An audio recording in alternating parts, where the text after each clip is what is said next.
Thomas and the Statue. Winter was coming to the island of Sodor. The leaves had fallen from the trees, and fog rolled over the countryside. One chilly morning, Sir Topham Hatt came to Tidmouth Sheds. He had a special announcement to make. "A statue is to be put up at Peel Station," he said. "It will celebrate the Sodor Railway." The engines were very excited. Thomas was to collect the statue from Brendam Docks.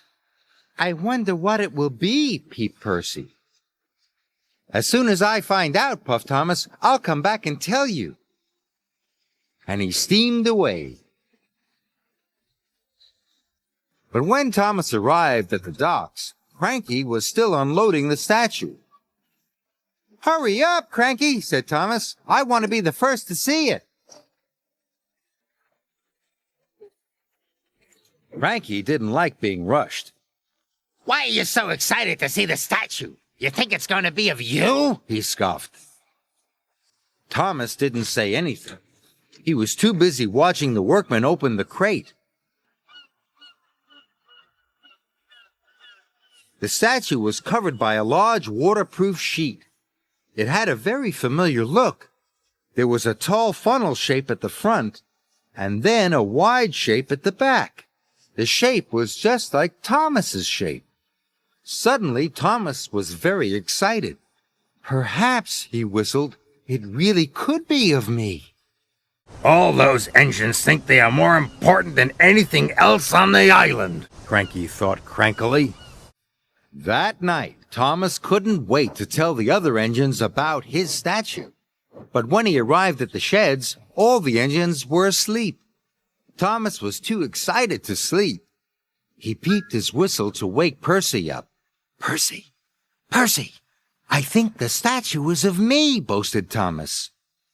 "Really, Thomas?" yawned Percy. "That's nice." "It will be wonderful to have my very own statue," tooted Thomas. He couldn't wait for morning to come. The following day, Sir Topham Hatt told the engines they were to go to the washdown. All except Thomas. He was to collect more things for the statue. First, Thomas went to Wellsworth Station. He was to collect a special block for the statue to stand on.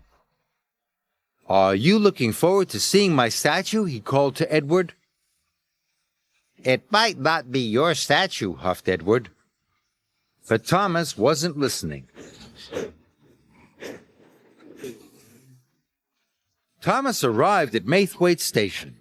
He had to collect a special podium for Sir Topham Hatt to stand on. "Look," Thomas cried to Emily. "Sir Topham Hatt will make a speech when they uncover my statue." "Who says it's going to be your statue?" Emily huffed. "You'll see," said Thomas, and he wheeshed away.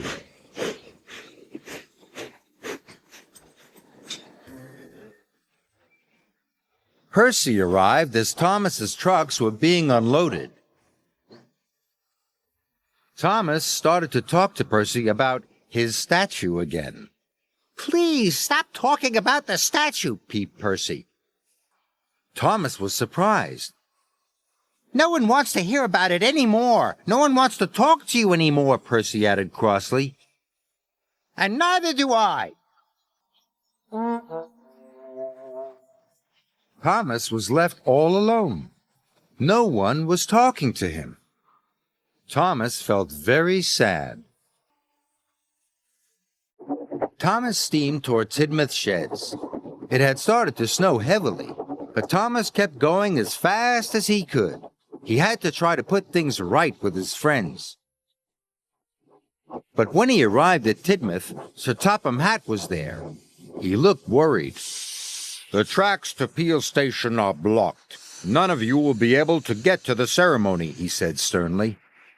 "I'll clear the tracks," tooted Thomas. "I don't want any of you to miss the party." The other engines were very surprised. They knew Thomas didn't like wearing his snowplow, and clearing the tracks would make Thomas late to see his statue. But Sir Topham Hatt was pleased. You must work very hard, Thomas, he boomed. There's a lot to do. Thomas steamed off. He could not let them down. Thomas felt silly for showing off. No wonder no one was talking to him. There was still a lot of tracks to clear.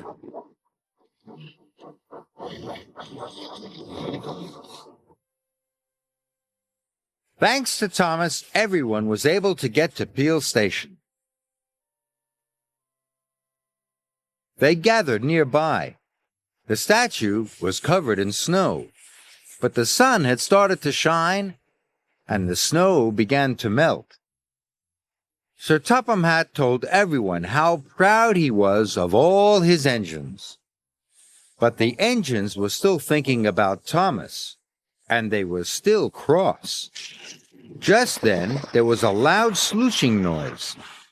A big patch of snow slid off the statue. Then another. Then another. The last of the snow fell to the ground. The engines were so surprised.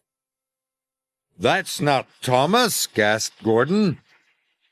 "No, it's of all of us," peeped Percy. Everyone was very excited. Then Thomas pulled up. He was very surprised when he saw the statue. "It's not of me at all," he cried. Thomas was very relieved and very happy.